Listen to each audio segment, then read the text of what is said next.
할렐루야. 각자의 자리에서 하나님께 예배드리기 위해, 하나님께 간절히 기도하기 위해 이 자리에 함께 하신 모든 분들을 전심으로 환영합니다. 우리 이 시간에 함께 찬양하며 하나님께 나아가겠습니다.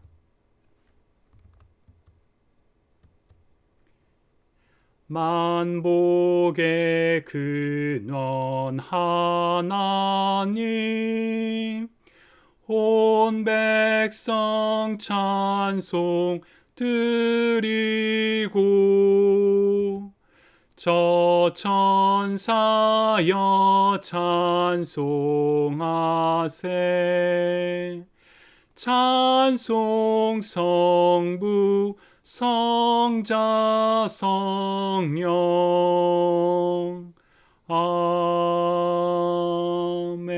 아멘. 사랑의 하나님, 참 감사합니다. 오늘도 우리들에게 이렇게 하나님의 날을 허락하여 주사, 우리에게 삶을 주사 하루를 살아가게 하시며 또 하나님께 기도하게 하여 주시니 하나님 참 감사합니다. 하나님, 이 시간에 저희가 간절한 마음으로 하나님께 나아갑니다. 주님, 저희에게 어떻게 이 어려운 시대를 하나님의 말씀 가운데로, 하나님의 뜻대로 하나님께서 기뻐하시는 거룩한 삶을 살아갈 수 있을지 우리에게 말씀을 통하여 말씀하여 주시고, 저희가 그 말씀을 순종하는 가운데 하나님께로 더 가까이 나아가는 그런 시간 되게 하여 주옵소서. 주님, 코로나 바이러스로 인하여 고통받는 모든 지체들의 마음과 그들의 육체와 삶을 보살펴 주옵시고, 하나님, 우리가 이 시간에 하나님께 가져 나오는 모든 기도 제목들이 우리의 생각과 바람이 아니라 하나님의 뜻대로, 하나님의 때에, 하나님의 방법으로 이루어지기를 간절히 소망합니다. 살아계신 예수 그리스도의 이름으로 기도드립니다. 아멘. 오늘 우리가 함께 읽으실 하나님의 누가복음 2장 40절에서 52절입니다. 우리 함께 한 목소리로 같이 봉독하시도록 하겠습니다. 아기가 자라며 강하여지고 지혜가 충만하며 하나님의 은혜가 그의 위에 있더라. 그의 부모가 해마다 6월절이 되면 예루살렘으로 가더니 예수께서 12살 되었을 때에 그들이 이 절기의 관례를 따라 올라갔다가 그 날들을 마치고 돌아갈 때에 아이 예수는 예루살렘에 머무셨더라. 그 부모는 이를 알지 못하고 동행 중에 있는 줄로 생각하고 하룻길을 간 후 친족과 아는 중에서 찾되 만나지 못하매 찾으면서 예루살렘에 돌아갔더니 사흘 후에 성전에서 만난즉 그가 선생들 중에 앉으사 그들에게 듣기도 하시며 묻기도 하시니 듣는 자가 다 그 지혜와 대답을 놀랍게 여기더라. 그의 부모가 보고 놀라며 그의 어머니는 이르되 아이야, 어찌하여 우리에게 이렇게 하였느냐? 보라, 내 아버지와 내가 근심하여 너를 찾았노라. 예수께서 이르시되 어찌하여 나를 찾으셨나이까? 내가 내 아버지 집에 있어야 될 줄을 알지 못하셨나이까 하시니 그 부모가 그가 하신 말씀을 깨닫지 못하더라. 예수께서 함께 내려가사 나사렛에 이르러 순종하여 받드시더라. 그 어머니는 이 모든 말을 마음에 두니라. 예수는 지혜와 키가 자라가며 하나님과 사람에게 더욱 사랑스러워 가시더라. 아멘. 여러분, 온라인 예배 잘 드리고 계신지요? 공식적으로 지난주가 첫 온라인 예배였지만 벌써 2주를 우리 공동체가 온라인으로 함께 예배드리고 있죠. 낯선 경험은 물론 여러 가지 생각이 드시지 않을까라고 짐작해 봅니다. 지난주 첫 교육부 온라인 예배를 마치고 난 뒤에 몇 분의 학부모님들께서 저에게 이렇게 피드백을 주셨습니다. 이런 시기이지만 자녀들과 함께 예배 드릴 수 있어서 감사하다. 자녀들과 함께 질문을 통해 이야기를 나눌 수 있어서 참 좋았다라는 내용을 포함하여 부모가 자녀와 함께 예배 드리는 영상과 사진을 보내주셨습니다. 참 그 메시지와 그 영상과 사진을 보는데 참 감사했습니다. 온라인 예배를 준비하면서 제가 가지고 있던 몇 가지 도전 중에 가장 큰 도전이 바로 온라인 예배가 시청, 와칭이 아니라 정말 예배가 될 수 있도록 준비하는 것이었는데 어려운 시기지만 하나님을 예배했다라는 그분들의 나눔이 참 소중하고 또 감사했습니다. 또 기쁘기도 했고요. 물론 모든 분들이 다 그러지는 않으시지 않았을까 생각해 보기도 합니다. 낯설음 그리고 어려움들도 있지 않았을까 짐작해 보기도 합니다. 우리가 어떻게 온라인 예배를 잘 드릴 수 있을까요? 예배를 예배되게 하는 가장 중요한 요소 중에 하나는 바로 예배자의 마음입니다. 상황이 어떻든 간에 예배자가 온전히 하나님께 마음과 뜻과 힘을 다해 예배를 드릴 수만 있다면 우리는 예배자로서 온전히 정말 예배의 준비를 잘 갖췄다고 할 수 있습니다. 그런 점에서 우리가 주일에 교회에 함께 모여 있다는 것만으로는 우리가 예배자가 될 수 없다라는 것을 기억하는 것도 참 우리에게 필요한 것 같습니다. 예배 시간에 교회에 앉아 있지만 우리의 마음이 하나님께로 향하지 못한다면 우리는 겉모습만 예배자인 척하는 그런 모습은 아닐런지요. 온라인 예배를 드릴 수밖에 없게 된 지금의 상황에서 우리의 관심이 너무 안타깝다 혹은 언제 다시 모일까라는 그런 기대도 중요하긴 하지만 지금 내가 하나님을 전심으로 예배하고 있는가라는 것임을 우리가 그 질문을 마주해야 된다는 것을 우리가 함께 유념하면 좋겠습니다. 물론 예배는 예배자의 마음만으로 되는 것은 아닙니다. 예배는 우리를 예배로 초청하시는 하나님의 부르심을 따라 우리가 전심으로 드릴 때 그리고 그 예배를 하나님께서 기쁘시게 받으셔야지만 진정한 예배가 된다고 할 수 있습니다. 창세기 4장을 보면 가인과 아벨 모두 하나님께 예배했지만 하나님께서 아벨과 그의 제물은 받으셨고 가인과 그의 제물은 받지 않으셨다라는 내용이 기록되어 있습니다. 여기서 우리가 표현을 좀 주목해 볼 필요가 있습니다. 예배의 제물만 안 받으신 것이 아니라 예배자인 가인도 받지 않으셨다라고 합니다. 사실 참 무서운 내용이죠. 우리가 예배를 드리지만 하나님께서 우리의 예배를 받으시지 않을 수도 있다는 내용이기 때문입니다. 말라기에는 사실 더 무서운 경고가 등장합니다. 말라기 1장 10절을 보면 만군의 여호와가 이르노라 너희가 내 제단 위에 헛되이 불사르지 못하게 하기 위하여 너희 중에 성전 문을 닫을 자가 있었으면 좋겠도다. 내가 너희를 기뻐하지 아니하며 너희가 손으로 드리는 것을 받지도 아니하리라.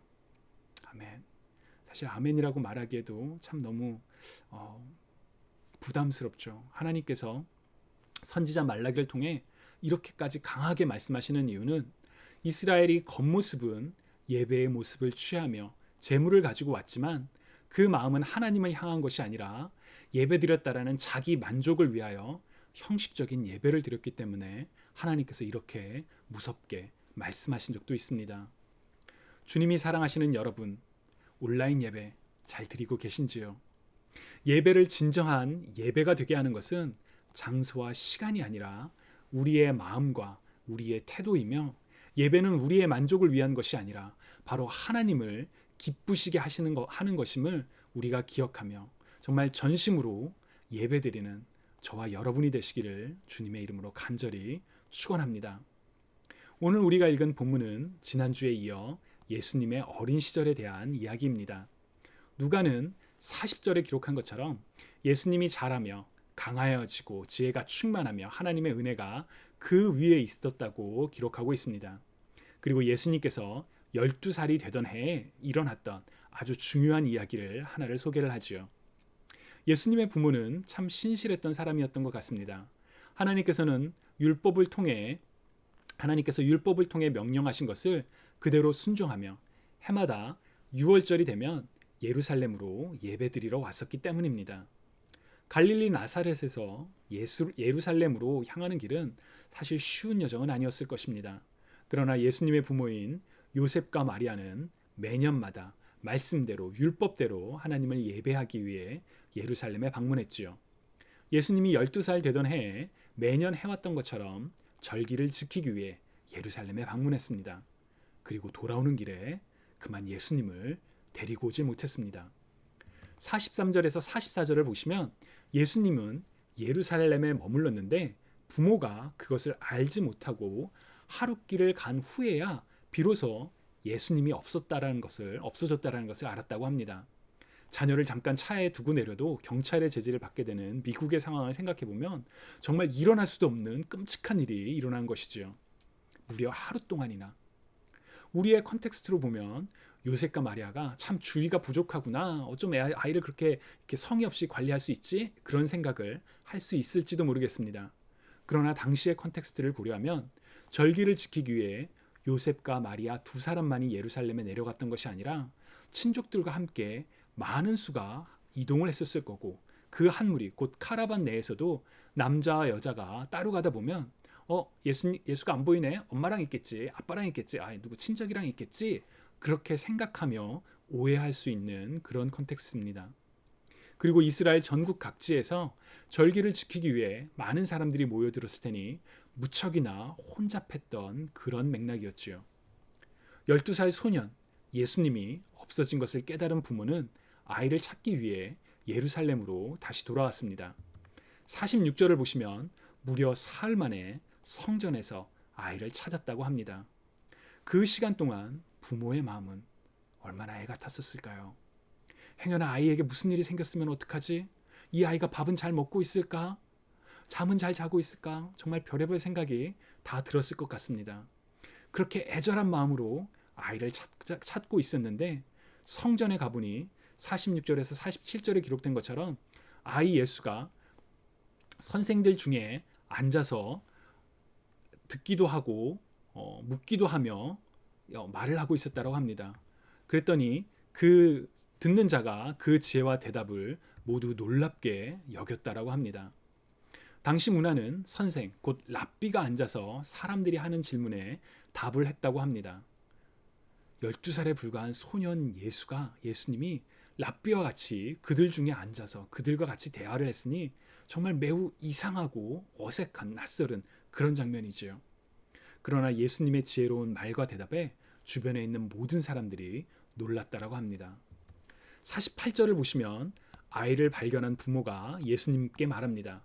아이야, 어찌하여 우리에게 이렇게 하였느냐? 보라, 내 아버지와 내가 근심하여 너를 찾았노라. 여러분, 이 문장을 아이를 3일 동안 찾아 헤맸던 부모의 입장에서 다시 한번 읽어보시기 바랍니다. 아이가 막 못 먹고 막 불쌍하게 있으면 달려가서 막 끌어안고 내가 잘못했다, 미안하다 막 그랬겠죠. 그런데 아이가 너무나도 멀쩡하게 유대인들 랍비들 사이에서 사람들 속에서 차분히 앉아서 대화를 나누고 있습니다. 미안한 마음보다는 막 기가 막힌 마음이 어쩌면 화가 났을지도 모르겠습니다. 저라면 막 화를 내면서 다그치며 왜 이렇게 말을 안 들어? 아빠를 잘 따라왔어야지. 막 이렇게 하지 않았을까 그런 생각도 해봅니다. 사실 부모가 그러면 안 되는데 말이지요. 너무 속상하고 너무 미안하고 걱정됐던 마음에 정말 저는 막 세게 말했을 것 같습니다. 마리아의 말에도 사실 그런 뉘앙스가 있는 것 같기도 합니다. 아이야, 어찌하여 우리에게 이렇게 하였느냐 라는 바로 그 표현은 말이지요. 그런데 예수님의 대답이 놀랍습니다. 여러분, 우리 49절을 한번 같이 읽어볼까요? 시작. 예수께서 이르시되 어찌하여 나를 찾으셨나이까? 내가 내 아버지 집에 있어야 될 줄을 알지 못하셨나이까 하시니. 아멘. 마리아와 요셉은 예수님의 이 말을 어떻게 받아들였을까요? 50절을 보시면 그 부모가 그가 하신 말씀을 깨닫지 못하더라고 되어 있습니다. 무슨 말인지 몰랐던 것이지요.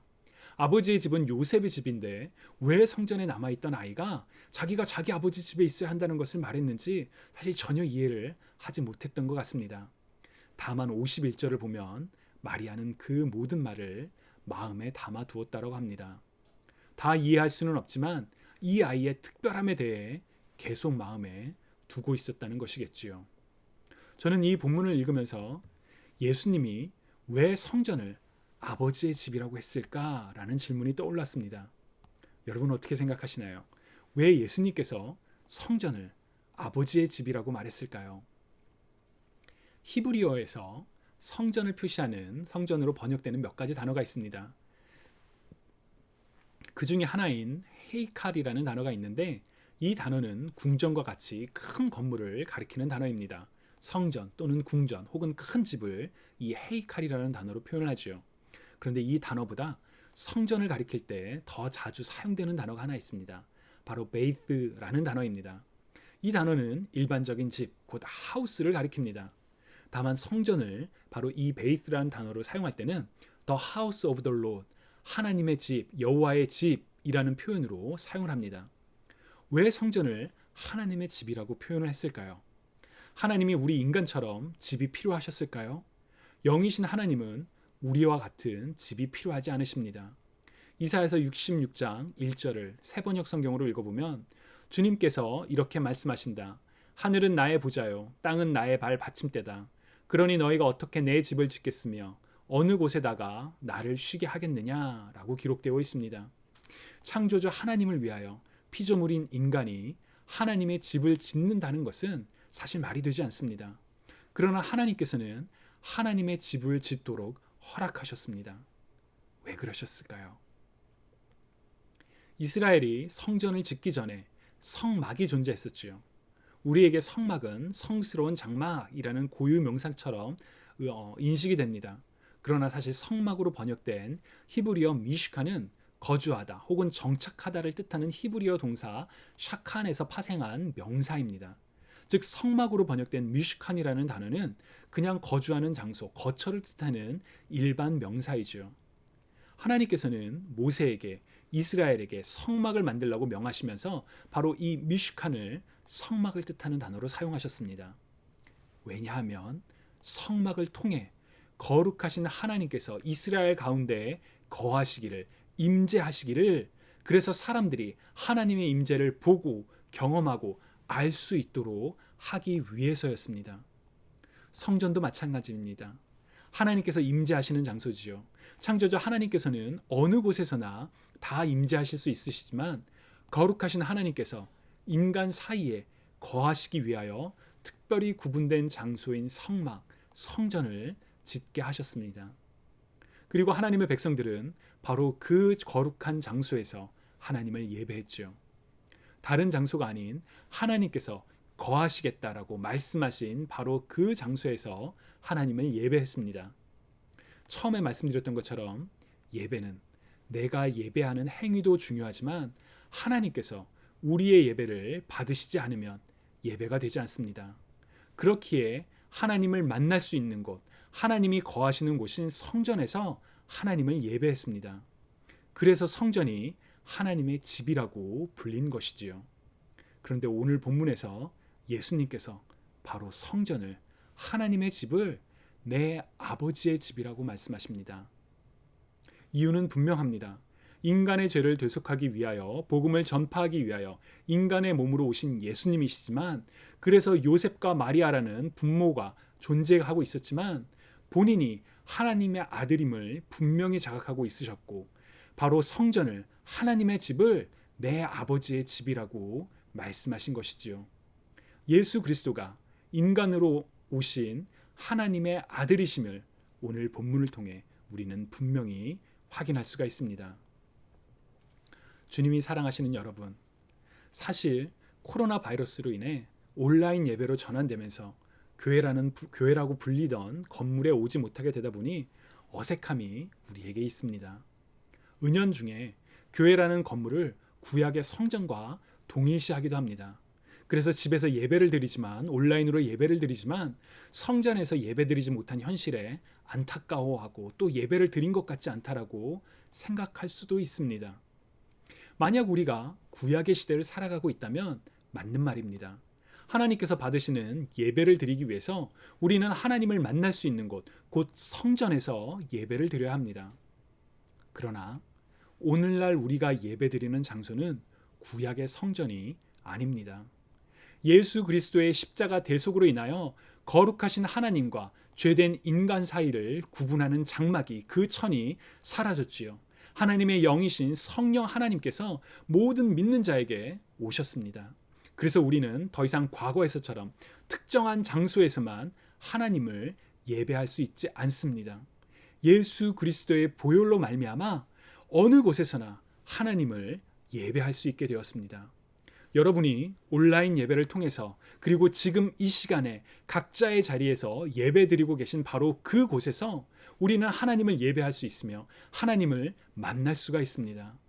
우리 각자가 있는 바로 이 자리에서 하나님을 만나는 축복을 경험하는 우리 모두가 되기를 간절히 소망합니다. 주님을 사랑하시는 여러분, 우리가 이렇게 온라인 예배를 드릴 때 유념해야 할 두 가지가 있습니다. 하나는 교회의 목적이 무엇인지를 분명히 아는 것입니다. 온라인 예배를 드려야 하는 시간이 길어지면서 어쩌면 우리는 앞으로 계속 온라인 예배를 드려도 상관없는 거 아니야? 온라인 교회가 많아지는 거 아니냐? 막 이런 오해를 할지도 모르겠습니다. 그러나 우리가 한 장소에 함께 모이는 중요한 목적은 분명 하나님을 예배하기 위한 것이지만 오직 예배만을 위하여 모이지 않는다라는 것을 우리는 알아야만 합니다. 교회라고 불리는 공동체는 하나님을 예배하며 주님 안에서 함께 교제하기 위하여 공동체로 세워져 가기 위해서 그리스도의 제자로 성장하기 위해서 그리고 교회로서 부름받은 목적 곧 복음을 증거하며 세상에 하나님의 풍성한 사랑을 알도록 하기 위하여 우리는 교회로서 모여야만 합니다. 그래서 비록 지금은 우리가 모일 수가 없지만 사회적인 거리, 소셜 디스턴스를 유지해야 하지만 공동체로서 우리가 더욱 연결되어서 커넥티드 되어서 교회로서 부름받은 사명과 비전을 향해 함께 나아가야 하는 시기입니다. 그리고 언젠가 시간이 돼서 다시 모이게 되었을 때 함께 모여서 우리가 이 동일한 꿈을 갖고 힘차게 나아가야만 합니다. 여러분, 그날은 우리가 일상의 행복을 다시 되찾는, 다시 경험하는 그날은 반드시 옵니다. 그날을 기대하며 오늘도 교회라는 공동체로 더욱 커넥티드 되어 더욱 연합하여 함께 부름받은 사명을 따라 살아가는 저와 여러분이 되시기를 간절히 소망합니다. 두 번째로 오늘 본문에 예수님께서는 성전, 곧 하나님의 집에서 말씀에 대해서 함께 나누었습니다.